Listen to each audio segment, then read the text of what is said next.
It's the same thing I said the other day. Let's start by talking about Abilene Christian. There's a reason they were 5-0. There's a reason that a top 25 team in the net and the RPI, the things that matter most. It's a good team. Quality wins. Beat Austin P. Beat East Tennessee State. Some teams, they're known as the best mid majors in college basketball. So it's a team that's competed for their championship last couple of years, won it, been in the NCAA tournament. Got to tip your hat to them.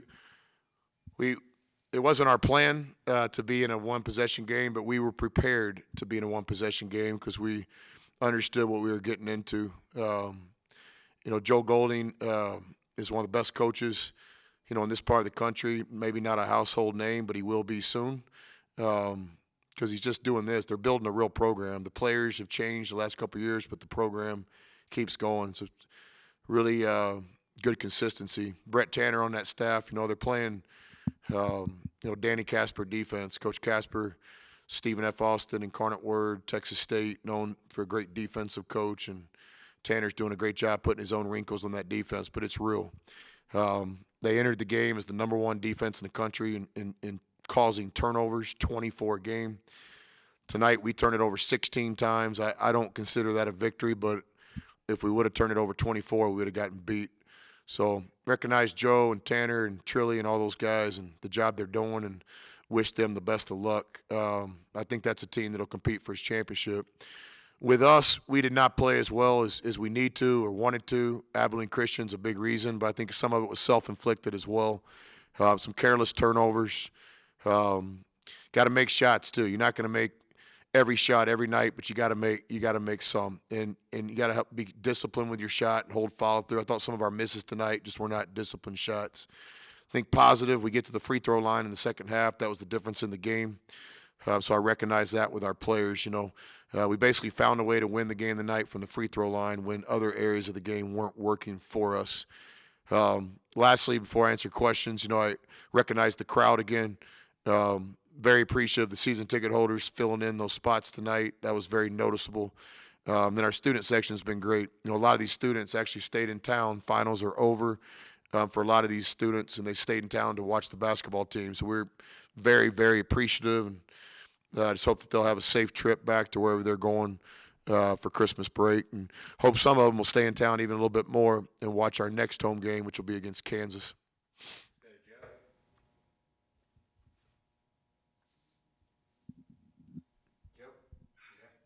Yeah, Coach, you got up by, I believe, 14 points pretty late in the first half, and it looked like you might be ready to land the knockout blow, but instead you kind of let them off the hook, and they got some momentum going into the halftime break, and then it was a game from that point on.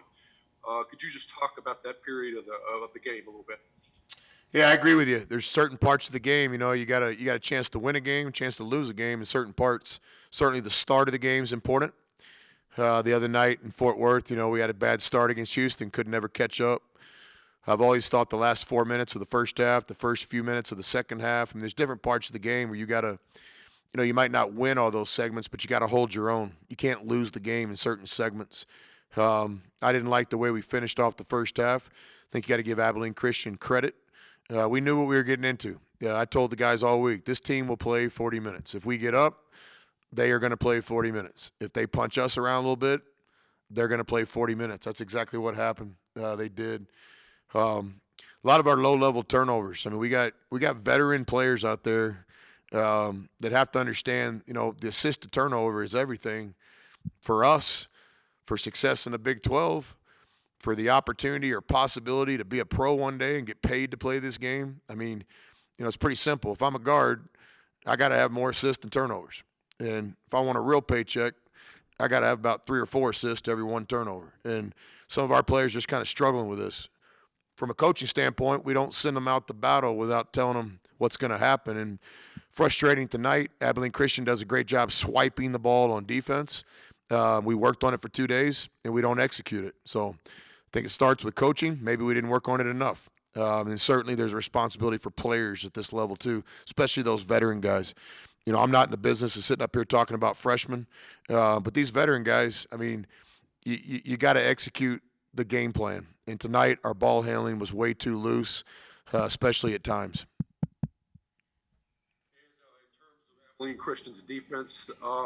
It seemed like they would rather foul you and make you earn it at the free throw line than just allow you to get off any kind of shots or anything. Did that sort of disrupt your flow on offense, so you could really never get any rhythm going?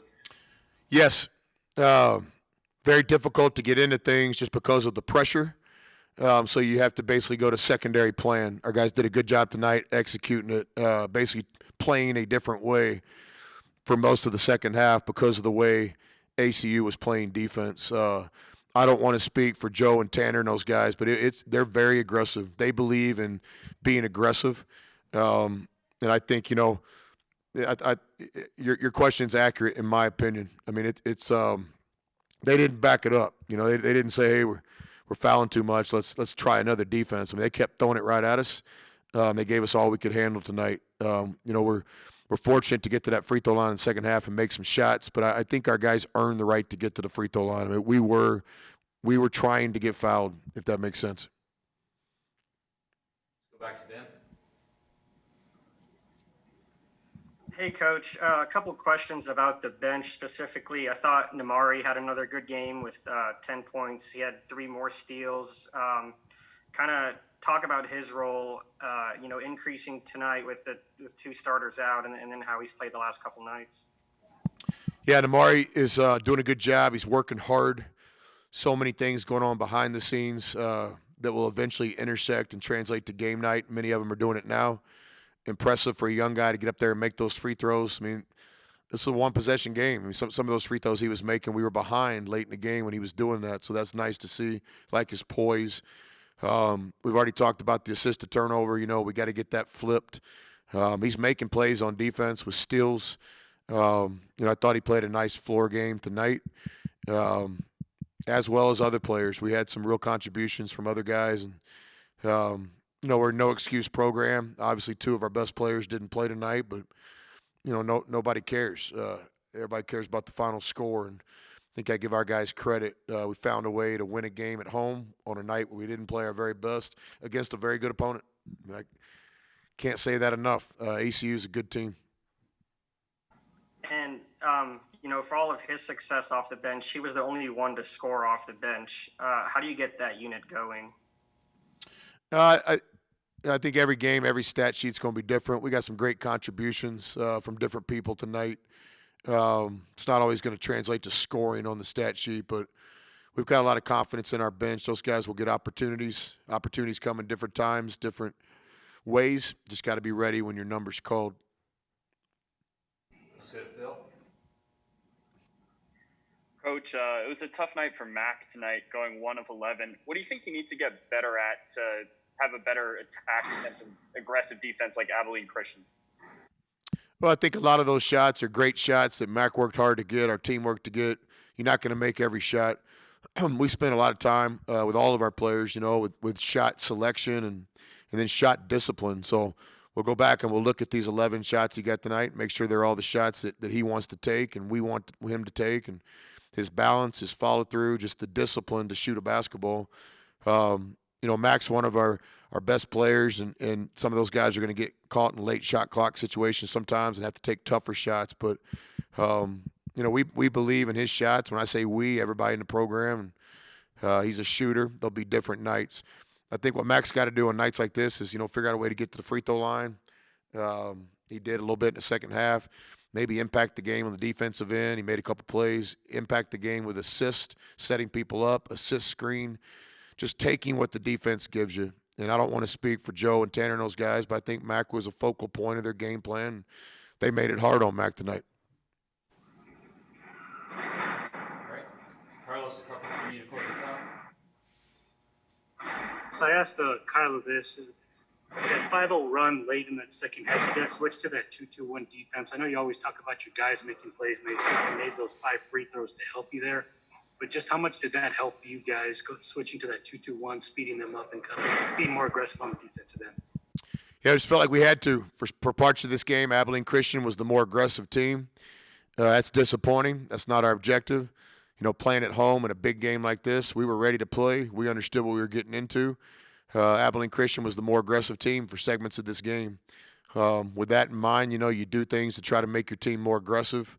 Coach Adams did a great job tonight. You know, our defense was elite in the first half, just minus a couple of back doors, but can't play much better. You know, we hold them to 14 points, low percentage.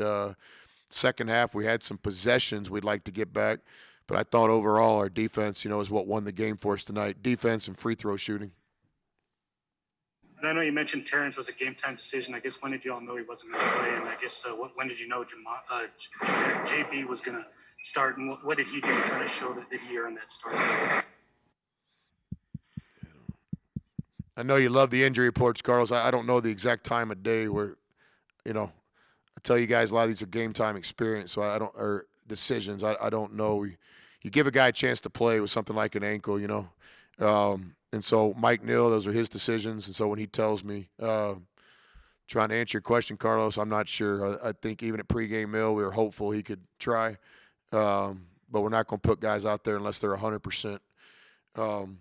Next question's about JB. You know, I think it's all about expectations and stuff. I can't be any more clear on this. But my expectations for JB are to be one of the best guards in college basketball.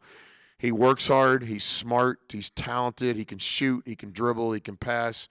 You know, we're 5-6 games into this. We just got to keep working at it with him. We're not going to be able to beat the kind of people we got to beat when one of our best players, JB, has 6 turnovers. He'd be the first to tell you that. So we get back in the film room. We grind it out. We try to get better. But I can't be any more clear. I have from the day we signed him until right now at this moment. My expectations for JB is to be special, to be an all Big 12 kind of player, and you know, to be a pro one day. He's that good. We just got to find that consistency. You know, that we got to find that consistency, and you know, we're all in this together. I'm his coach. You know, so those 6 turnovers are mine too, and we just got to keep working. But the thing I know about JB is he puts in the time. He ain't going nowhere from a little adversity. You know, in my opinion, he'll keep fighting and compete, and he'll be sitting up here, you know, talking to you guys after a 10-assist game coming up pretty quick. Last one for me. I know obviously not the way you wanted this to kind of turn, but what can you all learn from a game where, like you said, you kind of rely on your defense and your free throws, and those do come to fruition and help you kind of gain a victory in a back and forth game? Yeah, all sorts of things you learn from a game like this, and I hope ACU feels the same way. This kind of game makes both teams better as the year goes on. They took us out of a lot of the things that we like to do, and we got to figure out why and how, and you know, how to make teams not take us out of what we want to do. And if teams do, then you got to be able to combat it with secondary game plans. I think our guys did a pretty good job of that tonight. We obviously just played against one of the best defenses in college basketball. You guys can watch what happens with ACU's defense as the year goes on, and I think you'll remember that I said that. It's a tough defense to score against. It's scrappy. So there's all sorts of things to learn from. These teams we try to schedule. You know, I don't really enjoy playing friends and guys that have been on our staff before, but you know, this is what it's all about. It's a game to me that made us better tonight, and for that we're, you know, tip our hat to Abilene Christian. Wish those guys the best of luck. We got better tonight through this game. All right, guys, we'll go ahead and start with questions for Kyler Edwards. So let's start with Carlos. You want to go ahead and start us off? Kyler, obviously a very feisty Abilene Christian team. I guess what kind of led you all to kind of speed them up? Did you kind of feel like that 2-2-1 defense really helped you all out and really kind of got them a little bit sped up there? I think it sped them up a little bit, but it just we had to get aggressive, and like that was the only thing we can do at the time was throw our punches, and then it worked for us. It slowed them down their offense, and we got back and took time off. In terms of throwing those punches and being more aggressive, you guys went 20 of 25 from the free throw line. How big were some of those down the stretch, especially when you guys went on that 5-0 run and then you kind of accented it with that dunk? I guess how big of a run was that, despite it being a very small run, but in a game like this, it kind of loomed large? Super big because like a game tonight where we're not hitting our shots, our normal shots. I mean, shots from the line like that. I mean, it really helped us out a lot and pushed us through the Last win. one from me at halftime, I guess. What was Coach Beard's message to you all? Because obviously you guys were getting good looks. It's just it wasn't falling at the time. We wasn't trying to get negative in the locker room. We just try to stay positive as we can, and you know, just play our game and be more aggressive on the offensive end, defensive end, and get stops. All right, we'll go to Ben. Ben Golan. Hey, Kyler. I know you're a leader on the team, but tonight with TJ out and then McCuller still out, you're the only, returning starter. So, do you feel the need to even step up more in games like this? Of course, because with one of our best players out, I mean, I think I have to be a more vocal leader. I mean, just a leader overall. I mean, the team needs it, and I think it helped tonight. Good, Nathan. What was it about ACU's defense that made it kind of hard for you guys on offense? Was it their length, their physicality, speed? They're really scrappy guards. I mean, they had a couple of swipes on us. We were just careless. I think we were just careless with the ball, and we had a game plan for it. We're just a players as players. We just need to execute.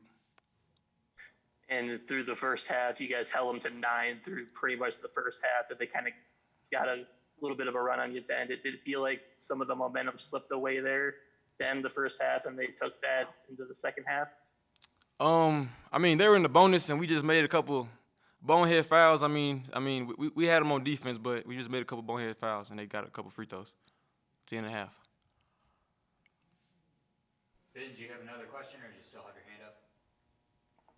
Yeah, Kyler, I know this game just ended, and it's nothing new for you, but your next game on Saturday is in Frisco, close to home for you. Are you looking forward to playing in front of friends and family? Of course I am, and I think we got something to prove because last time we was down there in Dallas, Frisco area, I mean, we didn't get the job done. So hopefully this time we get the job done.